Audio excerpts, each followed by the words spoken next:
Hello everyone, I am मोहित भाटिया और आज हम लोग काइनेमैटिक्स के नेक्स्ट वीडियो पर आ गए हैं। इसके पीछे वीडियोस में हम लोग ने काफी सारे बेसिक डिस्कशंस कंप्लीट कर ली है, जैसे average velocity, average speed, instantaneous velocity, instantaneous speed, graphs पर बहुत सारी बात। और लास्ट वाले वीडियो में हम लोग ने कांस्टेंट एक्सेलरेशन पर कुछ कॉन्सेप्ट सीखे थे, उसी पर कंटिन्यू करने वाले हैं।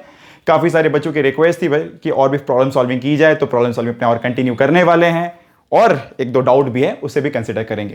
ठीक है, अच्छा, इस वीडियो के बाद से नेक्स्ट वाले वीडियो से मोशन इन 2D पर हम लोग डिस्कशन स्टार्ट कर देंगे। ठीक है, और आगे जब मौका मिलेगा तो जितने कॉन्सेप्ट सीखे हैं उस पर प्रॉब्लम सॉल्विंग करते रहेंगे। ठीक है ना, तो शुरू करते हैं और क्वेश्चन जो है वो लेते हैं। क्वेश्चन क्या है? क्वेश्चन है a body projected vertically upward from the top of a tower. ठीक है, बच्चे का डाउट भी है भाई, एक टावर के टॉप से, मतलब एक बिल्डिंग के ऊपर से, मान लो बिल्डिंग कोई हाइट एच की है, ये बताया नहीं गया है, ये मेरा खुद का कहना है यहाँ पे कि बिल्डिंग का हाइट मान लेते कोई अच्छा है।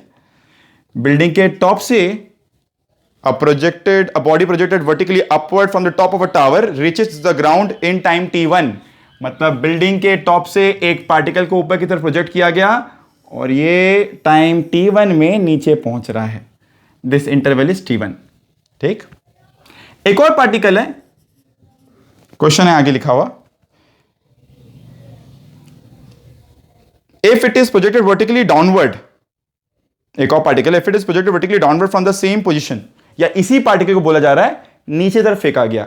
If it is projected vertically downward from the same position with same velocity, it reaches the ground in time t2। मतलब अगर यहीं से एक पार्टिकल नीचे फेंका गया उसी स्पीड से, तो ये नीचे जाके हिट कर रहा है टाइम t2 में।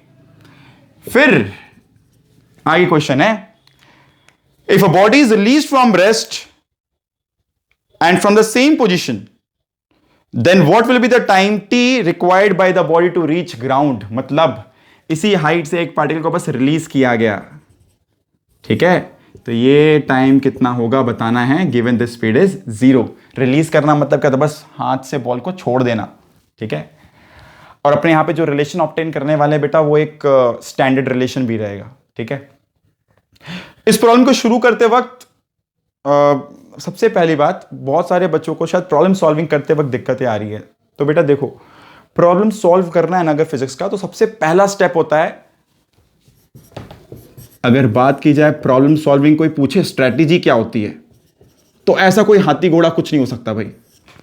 सबसे पहला चीज होता है, जो भी क्वेश्चन में दिया हुआ है उसे पूरा पूरा विजुअलाइज करो, इमेजिन करो। इस तरह स्टेप 1 होता है, एक इमेज बनाओ। मेंटली बना सकते हो, बनाओ। मेंटली अपने से स्ट्रांग नहीं रहता तो अपने क्या करते हैं, पेपर पर बनाते हैं। एक इमेज बनाओ। ठीक है, इस इमेज के बनाने के बाद अगला स्टेप क्या होता है, अपने को यह समझना है कि गिवन क्या क्या है। उस इमेज में सारे गिवन को मार्क कर दिया जाए। तो अपने यहां पे सारे गिवन को मार्क कर दिए। ठीक है, अगला स्टेप क्या होता है, अपने को फाइंड आउट करना है क्या, उसे मार्क किया जाए। अपने को फाइंड क्या करना है, इस टी को फाइंड करना, तो क्वेश्चन को मार्क कर दो भाई।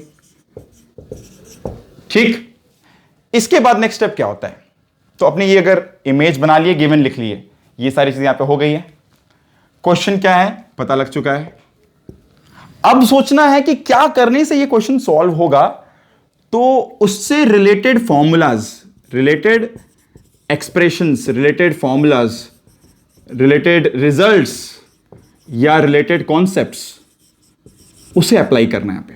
तो कौन से कॉन्सेप्ट्स यहां पे एप्लीकेबल है? टॉपिक चल रहा है काइनेमैटिक्स। ऊपर से यहां पर जो एक्सेलरेशन है वो क्या है, यहां पे जी को हम लोग लेते हैं कांस्टेंट एक्सेलरेशन में, और अगर ये कांस्टेंट एक्सेलरेशन है तो रिलेटेड फॉर्मूलाज बोले जाए तो अपने को पता है क्या है वो, s equals to U T plus half AT square usable है, v equals to U plus A T usable है, v square equals to U square plus 2as usable and so on forth. Right, ये सारे सिर्फ तब applicable है जब acceleration क्या हो, कांस्टेंट, और मोशन इन 1D हो, तो फिर तो कोई बात ही नहीं है, काफी आसानी से यूज होते हैं सारे। ठीक है ना, यहां पर अब प्रॉब्लम शुरू करते वक्त पॉइंट नंबर 5 जो मेरी तरफ से रहेगा वो ये रहेगा कि अपने को रेफरेंस मार्क करना चाहिए। एक रेफरेंस एक्सिस या कोऑर्डिनेट सिस्टम देना पड़ेगा। रेफरेंस का मतलब क्या हुआ, काइनेमैटिक्स में क्या होता है, अपने को हमेशा ना बोलना होता है कि फिक्स करना होता है कि वो पार्टिकल अगर ऊपर जा रहा है तो उसे प्लस बोल दें, नीचे आ रहा है तो माइनस बोल दें, या उस डायरेक्शन को वाई बोल दें, इस डायरेक्शन को एक्स बोल दें। इस तरह के जो रेफरेंसेस होती है ना, इससे प्रॉब्लम को सॉल्व करने में और जो रिजल्ट आएगा उसको मार्क करने में काफी आसानी होती है। तो अगर स्टेप बाय स्टेप चलें, इमेज बनाना है, सारे गिवन मार्क कर दिए, क्वेश्चन क्या है, रिलेटेड फॉर्मूलाज क्या है, और अब रेफरेंस क्या है यहां पर। तो अपने मान लेते हैं स्टार्ट कर रहे हैं बिल्डिंग के टॉप से, तो ये हम लोग का एक तरह से हो गया रेफरेंस y0। ऊपर की तरफ अगर अपने प्लस बोलते हैं तो नीचे को अपने क्या बोलते हैं, माइनस बोल सकते हैं। ऊपर के डायरेक्शन को प्लस बोलेंगे, नीचे क्या बोलेंगे, अपने माइनस बोलेंगे, या सुनो। तो अब शुरू करते हैं। अगर ऊपर को प्लस बोल रहे हो तो ठीक है, तुम्हारा मन करे तो तुम ऊपर को माइनस भी बोल सकते हो, तब नीचे को प्लस बोल दो। भाई डायरेक्शनलाइज करना है अपने को, ऐसा कुछ नहीं है कि ऊपर को हमेशा प्लस ही बोला जाता है, ऊपर को माइनस भी बोल सकते हो, ठीक है। एक बात और, भले वो पार्टिकल ऊपर जा रहा है, भले वो पार्टिकल नीचे आ रहा है, वो भले ऊपर जाए वो भले नीचे आए, जी तो सदा नीचे ही काम कर रहा था। तो अगर तुम जी को बोलते हो ये माइनस है, माइनस जी, एक्सेलरेशन यहां पे कितने है, माइनस जी, तो सदा पूरे प्रॉब्लम माइनस जी ही काम कर रहा है। वो जब ऊपर जा रहा था तभी जी नीचे काम कर रहा था, जब नीचे आया तभी माइनस, मतलब जी नीचे ही काम कर रहा, तो जी हमेशा माइनस ही रहता। और अगर नीचे प्लस लेते तो प्लस जी रहता। जो भी थ्रू आउट द प्रॉब्लम एक ही एक्सेलरेशन है बोलकर ये सारे फॉर्मूलाज एप्लीकेबल है। अगर एक्सेलरेशन अपना डायरेक्शन चेंज करता, भले ही वैल्यू भी सेम रहे, तो ये सारे फॉर्मूलाज एप्लीकेबल नहीं है, ठीक है ना। These are meant only for constant acceleration. और ध्यान रखना, एक्सेलरेशन वेक्टर क्वांटिटी होता है, उसमें वैल्यू और डायरेक्शन दोनों सेम रहे तभी बोलते हैं वो कांस्टेंट, अदरवाइज वो कांस्टेंट नहीं है, ठीक।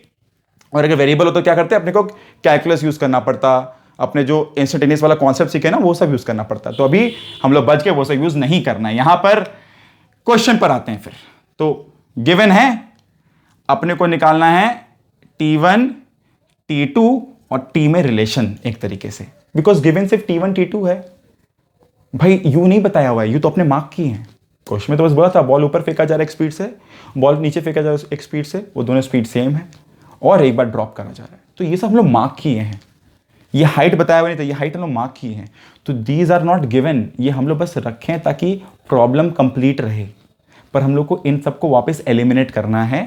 T1 T2 और एट मैक्स जी मेरे किसी भी क्वेश्चन के आंसर में आ सकता है। बेटा जो बच्चे फिजिक्स जस्ट स्टार्ट किए हो और थोड़ा सा डर है अपने अंदर ना, हम सबको बता दें हम लोग, भाई क्वेश्चंस दो तरह के होते हैं फिजिक्स में। एक न्यूमेरिक बेस होते हैं जिनमें वैल्यूज दी जाती है, जैसे होता ये 10 मीटर है पर सेकंड, या होता टाइम होता 2 सेकंड, ये टाइम होता 5 सेकंड, है ना, न्यूमेरिक होता, वैल्यूज दे दी जाती है क्वेश्चंस में। गिवन को यू टी इनके टर्म्स में देके वैल्यू के टर्म में देता, शायद वो ज्यादा आसान लगता है काफी बच्चों को। तो हम लोग सीधा एक न्यूमेरिक में हम लोग का आंसर आता है, पर बहुत बार ऐसे टर्म्स दे दिए जाते हैं। ये सारे क्वेश्चन हम लोग के कॉन्सेप्ट चेक करते हैं, इनको मतलब नहीं है कि अपना मैथ्स कितना स्ट्रांग है। और फिजिक्स में हम लोग कॉन्सेप्ट्स देख रहे हैं भाई, हम लोग की लॉजिकिटी चेक की जाती है, अपने को कितना अच्छे से कैलकुलेशन आता है वो यहाँ पे चेक नहीं किया जाता है। ऐसे भी सबको पता है जेई में, नीट में कोई कैलकुलेटर नहीं मिलता है अपने को, समझ आ रहा है। तो इस प्रॉब्लम से अपने क्या समझने वाले हैं कि अपने को आंसर T1 T2 के टर्म में लाना है, बिकॉज ये दो गिवन है, ये सारे अपने प्लग किए हैं, ठीक है। शुरू करते हैं। तो भाई ये अगर रेफरेंस है, ऊपर प्लस नीचे माइनस, फॉर्मूला कौन सा यूज करेंगे, 1 2 3, कौन सा यूज करेंगे। इस फॉर्मूला में एक दिक्कत है, क्या है, इस फॉर्मूला में v है, अपने को इस क्वेश्चन में v का एक जिक्र भी नहीं है, मतलब पूछा नहीं जा रहा कि बॉल किस स्पीड से ग्राउंड को हिट कर रहा है, ना पूछा है ना मतलब है, तो अपने इस फॉर्मूला को यूज ही नहीं करेंगे। ना v गिवन है ना v पूछा हुआ है, तो वैसे फॉर्मूला में जाना ही क्यों जहां बेकार के एक नए वेरिएबल के चक्कर में पड़े अपने, ठीक। फिर इस फॉर्मूला में वापस v का जिक्र है, और जो हम लोग का मेन रोल प्लेयर है वो है टाइम, उसके बारे में यहां पे कुछ भी नहीं है, तो अपने इस इक्वेशन को लिख ही नहीं पाएंगे ठीक से, ठीक है। यहां पे अपने को v भी नहीं पता है ना, और यहां पे टाइम दिया हुआ नहीं है, तो अपने बेकार में v के चक्कर में क्यों पड़े। इस वाले फॉर्मूला में ना v दिया हुआ है और टाइम दिया हुआ है, v नहीं दिया हुआ है तो अच्छा बात है, और टाइम दिया हुआ है तो भी अच्छा बात है, बिकॉज टाइम यहां पे मेंशन्ड है। तो पहला फॉर्मूला यूज करते हैं, ये है ओरिजिन, ऊपर जाके नीचे, पर अल्टीमेटली डिस्प्लेसमेंट का बात होता है, एस है डिस्प्लेसमेंट, तो लिखेंगे -h, क्योंकि डिस्प्लेसमेंट में अपने को डायरेक्शन मैटर करता है। तो यहां पे जैसे ही वो ऊपर से नीचे गया, ये हुआ डिस्टेंस, पर ये हुआ डिस्प्लेसमेंट, -h। u कितना है भाई ऊपर की तरफ, तो +u, T1 -12 g T1 square.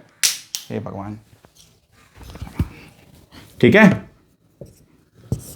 Minus H is equals to U T one minus half ji T one square. Slip कर गया, चलो ठीक है, ये एक्सप्रेशन रेडी।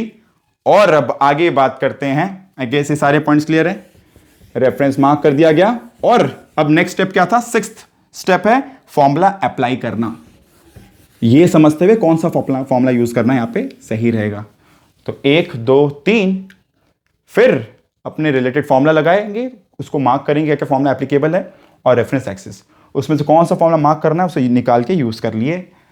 और अब सारा बात मैथ्स पर जाएगा, बस यूज करना है minus H U is minus H minus U T two minus half G T square.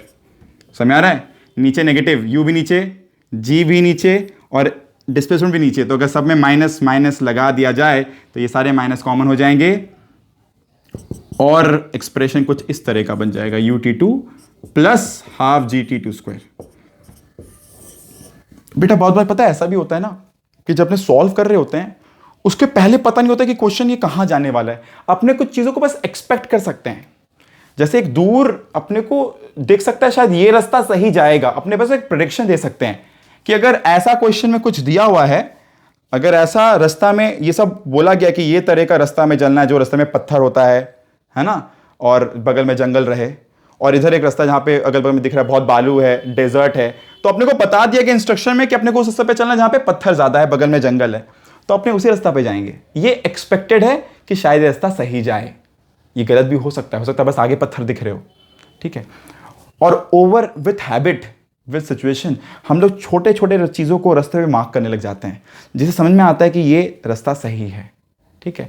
हमें ये चीज़ मैथ्स और फिजिक्स दोनों में जाता है। हम लोग बस एक लेवल का प्रेडिक्शन रखते हैं कि शायद ये रिजल्ट्स और ये एक्सप्रेशन मेरा काम आएगा और ये रिजल्ट मेरे को सही रास्ते पर लेकर जाएगा, सही डेस्टिनेशन में पहुंचा देगा।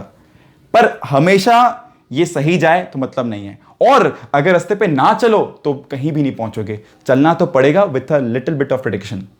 तो होता क्या है ना, जब फाइनल एग्जाम्स आते हैं तब तक हम लोग इन तरह के क्वेश्चंस को इतना बार सॉल्व कर लिए होते हैं कि सारी चीजें क्लियर हो जाती हैं कि अच्छा इस तरह का क्वेश्चन का स्टेटमेंट मतलब यही यूज करना है। तो जब पहली बार कर रहे हो ना तो दिक्कतें आएंगी, बट करते करते ना सारी चीजें क्लियर और रटा जाती हैं, मतलब समझ में आ जाता है कि इस तरह का हाव भाव है क्वेश्चन में तो क्या करना चाहिए, ठीक है। तो पेशेंस रखो और बहुत सारा प्रैक्टिस करते रहो। Getting back to the question, अब तीसरे वाले के लिए इक्वेशन लिखी जाए तो एस एच इक्वल्स टू, अगर लिखे माइनस, नीचे को नेगेटिव बोल रहे हो, अगर minus half G T square और minus minus cancel, expression ready. Equation number 2 था, ये 3 और ये 1, अपने को फाइंड करना है टी। बोर्ड का कौन सा पार्ट वेकेंट है, ये वाला, सारी चीजों को साफ कर दिया जाए। अब मैथमेटिकली सारा काम करना है भाई, इक्वेशन को सॉल्व करना है, अपने को टी फाइंड आउट करना है, ठीक है। इस वाले एक्सप्रेशन में T2 है और इस वाले एक्सप्रेशन में T1 है, ठीक है। अगर अपने यहां पर इस वाले पे मल्टीप्लाई करें T2 से बोथ साइड और इस वाले मल्टीप्लाई करें T1 से बोथ साइड, ठीक है, तो क्या हो जाएगा, इन दोनों को जब सब्ट्रैक्ट करने जाएंगे तो ये u वाला टर्म तो हट जाएगा कम से कम, है ना। तो देखते हैं क्या होता है। Equation number 1 minus h T2 equals to u T1 T2 minus half g T1 square, ठीक है, H T1 U T1 T2 minus half g T1 T2, ये क्या हो गया, T1 स्क्वायर इंटू T2 और ये T2 स्क्वायर इंटू T1, ठीक है। दिख रहा है भाई, इस वाले में multiply both side by T1, इस वाले multiply both side by T1, इस वाले में बोथ साइड मल्टीप्लाई T2 और इसमें T1, पार्डन में। देखो कोई दिक्कत नहीं, साइन वाइज यहां पे माइनस सब कैंसिल हो गया था, ऐड करें या सब्ट्रैक्ट करें, बोलो। सब्ट्रैक्ट करने से दोनों टर्म कट जाएगा, है ना, तो सब्ट्रैक्ट करते हैं तो यहां पे हो जाएगा माइनस, यहां प्लस, ठीक है। तो ये हो जाएगा minus H T1 plus T2, यहां पर ये दोनों कैंसिल और ये बचेगा हाफ जी T1 T2 और इधर आया T2 माइनस T1। ठीक है, किसी को कोई दिक्कत नहीं होनी चाहिए आई गेस। यहां पर इस वाले टर्म में यहां पर कोई दिक्कत नहीं आई गेस। ठीक है, सारी चीजें बस चेक कर ली जाए। माइनस माइनस माइनस प्लस हो गया था, और इधर माइनस। तो एक काम कर सकते हैं ना, यहां का माइनस अगर हम यहां पे हटा दें तो यहां माइनस यहां प्लस हो जाता है ना। तो यहां पर थोड़ा सा आसान हो जाता, ये माइनस रहता, ये प्लस, और इधर भी प्लस था, सॉरी इधर प्लस था, पार्डन में। यहाँ प्लस मेरे से मिस हो गया, मैंने यहाँ पे माइनस लिख दिया था। तो अगर अब अपने इक्वेशंस को ऐड कर दें, सॉरी यार थोड़ा सा एक करेक्शन करना था, मेरे से गलती क्या हो गई थी ना, मैंने यहाँ का प्लस यहाँ पर नहीं लिखा। तो अगर प्लस लिख दें और यहाँ के माइनस साइन को हम लोग वो सर मल्टीप्लाई करके यहाँ माइनस ले गए तो आसान हो गया, बस अब ऐड कर दो। तो ये 0 हो गया, HT1 प्लस T2 और half GT1 into T2 T1 plus T2। तो ये एक्सप्रेशन कैंसिल हो गया। समझ में आ रहा कि नहीं आ रहा है? थोड़ा कैलकुलेशन मिस्टेक हो गया था मेरे से, मैं यहाँ का प्लस साइन यहाँ पे लिखना भूल गया था भाई। तो ये बात चेक करना, यहाँ का प्लस साइन यहाँ लिख दिए, और अपने क्या किया, यहाँ का जो माइनस साइन था ना मल्टीप्लाई कर दिए बोथ साइड। तो ये भी प्लस हो गया, यहाँ माइनस आ गया, ये प्लस हो गया। यहाँ पे लिखे T2 से मल्टीप्लाई करके यहाँ पे T1 से सॉल्व कर दिए। ठीक है, तो एक्सप्रेशन आ गया H equals to half GT1 into T2। और अब इन दोनों को कंपेयर कर लिया जाए तो आंसर आ जाएगा T equals to over T1 into T2। एक तरीके से ज्योमेट्रिक मीन है, ये दिख रहा है, ये जो टाइम है इन दो टाइम का ज्योमेट्रिक मीन है। ज्योमेट्रिक मीन पढ़ना, शायद मैथ्स में पढ़े भी होंगे। इस तरीके से इस क्वेश्चन को हम लोग सॉल्व कर लेते हैं। ठीक है, तो अगर पॉइंट्स मार्क की जाए, क्या क्या किए थे भाई? स्टेप 1 विजुलाइज किए, स्टेप 2 सारे गिवन को मार्क किए, स्टेप 3 आते आते क्वेश्चंस लिख दिए कि क्वेश्चन क्या है। स्टेप 4 जब क्वेश्चन पता है, गिवन पता है, तो रिलेटेड फॉर्मूलाज क्या है उसे लिखे, है ना। गिवन पता है, क्वेश्चन पता है, तो कौन से फॉर्मूला एप्लीकेबल लिख दिए, और फिर सारे रेफरेंस एक्सेस मार्क किए। उसके बाद से कौन सा फॉर्मूला यूज करना था उसे यूज करके फिर सारे मैथ्स लगाए। तो मैथ्स में मेरे से एक बार गलती हो गई, उसे मार्क कर लेना। और मुझे लगता है कि अगर इन सारी चीजों को हम लोग ध्यान दें तो हम लोग हर तरह के प्रॉब्लम को सॉल्व कर सकते हैं विथ लॉट ऑफ प्रैक्टिस। ठीक है, आगे बढ़ते हैं अगले क्वेश्चन के साथ। अगला क्वेश्चन काफी एक सिंपल सा, एक डाउट है एक बच्चे का, और यहां पे बस थोड़ा रिजॉल्विंग लगने वाला है। Let's start. ज्यादा नहीं करेंगे, कम करेंगे, पर इफेक्टिव करेंगे कि कुछ वहां से लर्निंग निकाल पाए अपने। ठीक है ना। ये जो कैलकुलेशन वाला पार्ट होता है ना, जब इक्वेशन ज्यादा बनते हैं तब थोड़ा सा ना कॉन्शियस आना चाहिए, और जितना हो पाए थोड़ा सा क्लियर और थोड़ा बड़ा लिखना चाहिए। मतलब देखो वो जो क्लटर मैंने कर दिया था बोल के, वहां पर वो एक प्लस और माइनस साइन की वजह से चीजें सिंप्लीफाई नहीं हो पाती, है ना। एक तरीके से उस क्वेश्चन से ये भी सीखे कि बिल्डिंग का हाइट क्या होगा।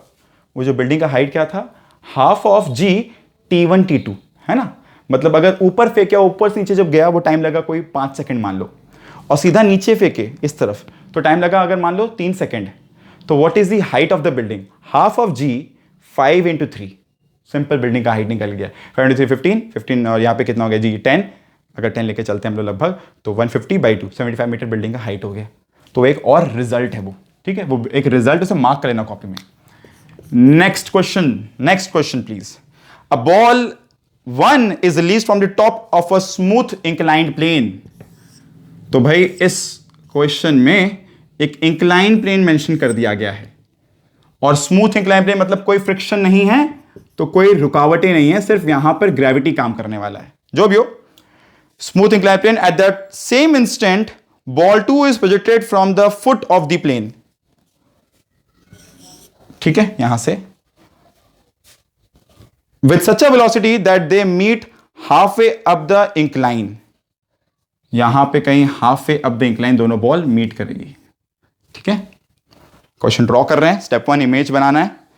with such a velocity that they meet halfway up the incline, determine निकालना है, क्या ऑब्टेन करना है। तो ये दे दिया गया भाई, बॉल 1 इज रिलीज मतलब initial speed 0, and at the same instant ball 2 is projected from the foot. तो यहां से प्रोजेक्ट किया गया विद सम स्पीड। ठीक है, गिवन मार्क कर दिए।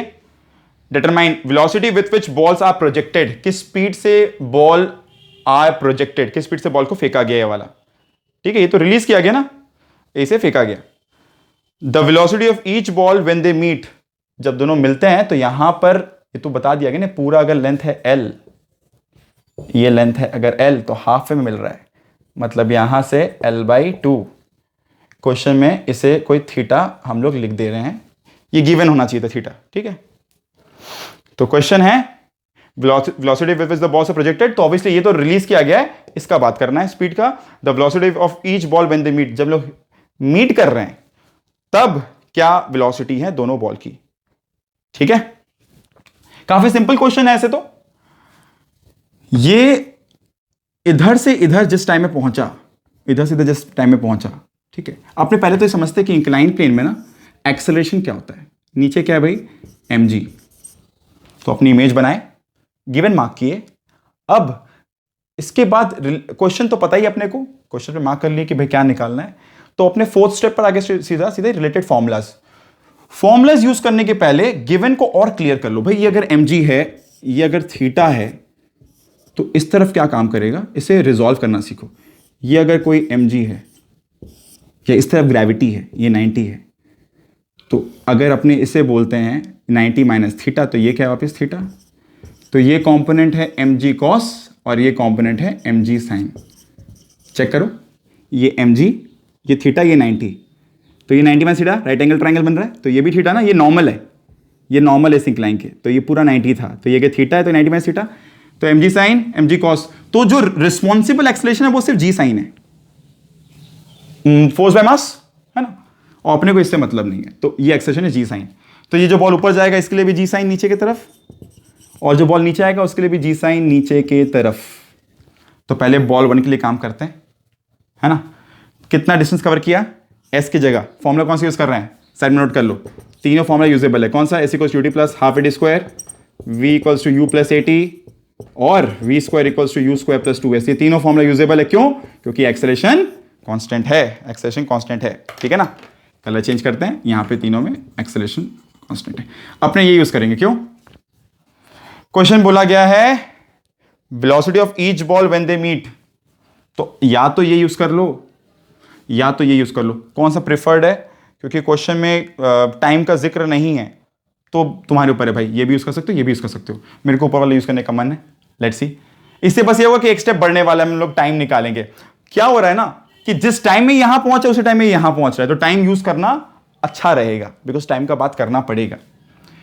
l/2 अगर इसे बोले नीचे गया, l/2 है ना, इसको अगर प्लस डायरेक्शन बोलते हैं, ये डायरेक्शन है मेरा, l/2 रेफरेंस l/2, u कितना है भाई 0, नीचे तरफ जा रहा है, half g sin theta into T square.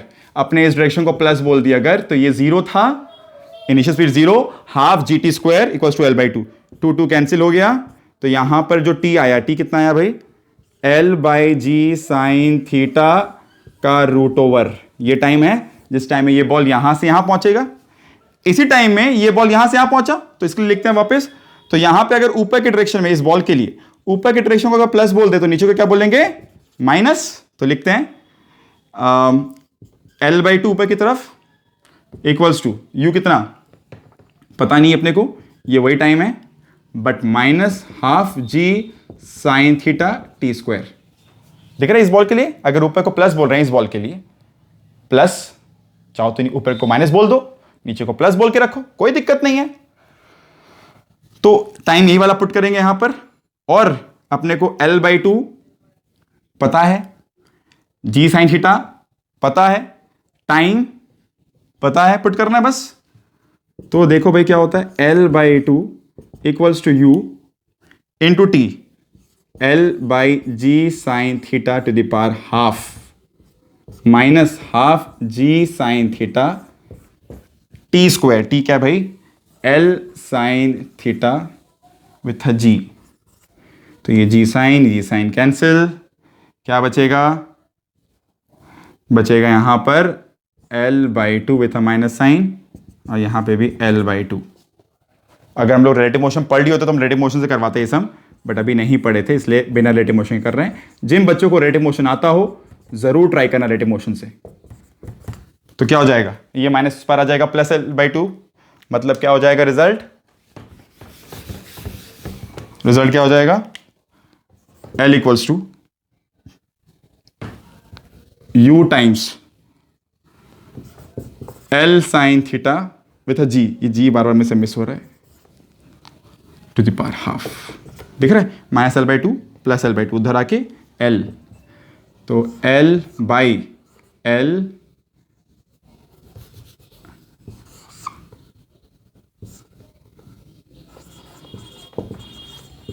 Equals to U। समझ आ रहा है ना, पावर हाफ मतलब रूट इधर आ गया, तो यहां से अपने U ऑब्टेन कर सकते हैं। इसे चाहो तो अंदर एंटर करा दो और लिख दो U equals to √GL sine theta. I hope कहीं पर किसी को कोई दिक्कत नहीं होगा भाई, ठीक है। What is L sine theta, किसी को अगर समझ में ना आए तो अगर ये L है तो L साइन थीटा ये हाइट है, तो जो इंक्लाइन का हाइट है कहीं ना कहीं वही है ये, समझ आ रहा है। स्टेप बाय स्टेप, यहां से यहां गए तो ये लेंथ था L/2, तो L/2 equals to 0 plus half AT², because acceleration constant है तो एप्लीकेबल है फॉर्मूला। और जिस टाइम में यहां से यहां पहुंचा उसी टाइम में ये बॉल यहां से यहां पहुंचा, तो वही T यूज कर रहे हैं, बट वापस कन्वेंशन देना पड़ेगा। ऊपर को अगर प्लस बोलो तो नीचे को माइनस बोलो, तो ऊपर को अगर प्लस, ऊपर को अगर प्लस तो नीचे को minus half G sine theta T²। T put कर दिए वाला, सॉल्व किए, एक्सप्रेशन रेडी। ये L साइन थीटा क्या है, ये L sine theta is like perpendicular, it's like hypotenuse sine theta is perpendicular, ठीक है। इसका next part of the question है velocity of each ball when they meet, तो खुद से सॉल्व करोगे। क्या कैसे करोगे भाई, अपने पास फॉर्मूला है ना v² equals to U² plus 2as, तो U कितना है 0, एक्सप्रेशन पता है, निकाल लो यहां का v, है ना, s पता है, एक्सप्रेशन पता है, तो क्या लगाओगे v² equals to 0 plus 2as, s क्या है L/2, a क्या है G साइन थीटा, पुट करो ना, क्या है 2 कैंसिल हो जाएगा, देख लो v equals to √G sine theta into L, if I am not wrong, देख लो, ये टू कैंसिल और G साइन थीटा, तो G sine into L, I guess ये सही है, चेक कर लेना भाई। सिमिलरली नीचे वाले बॉल के लिए खुद से करोगे। I end up this video here, I guess कुछ कॉन्सेप्ट और क्लियर हुए होंगे, और बहुत कॉन्सेप्ट्स है करने को, प्रॉब्लम सॉल्विंग करते रहेंगे इन फॉर्मूलास पर अभी के लिए एक रिक्वेस्ट है, जिन बच्चों को सॉल्विंग करना है HC वर्मा में काइनेमैटिक्स में 13 से लेकर 30 तक, 13 से लेकर 30 तक सारे मोशन इन 1D पे बेस्ड अलग अलग तरह के क्वेश्चंस है, सब पर अटेम्प्ट कर लो। उसके बाद से motion in 2D based question है, तो हम लोग motion in 2D based concept अब रेडी करना शुरू कर रहे हैं। उन पर जो भी क्वेश्चन है उसके और भी कुछ अगर वेरिएशंस करने हुए तो हम लोग आगे वाले वीडियोस में कर लेंगे, ठीक है। तो I stop at this point of time, keep studying, keep growing, और मजे से फील लेके पढ़ो। काइनेमैटिक्स काफी फीलेबल टॉपिक है, काफी बड़ा है पर फीलेबल है, राइट। Thank you.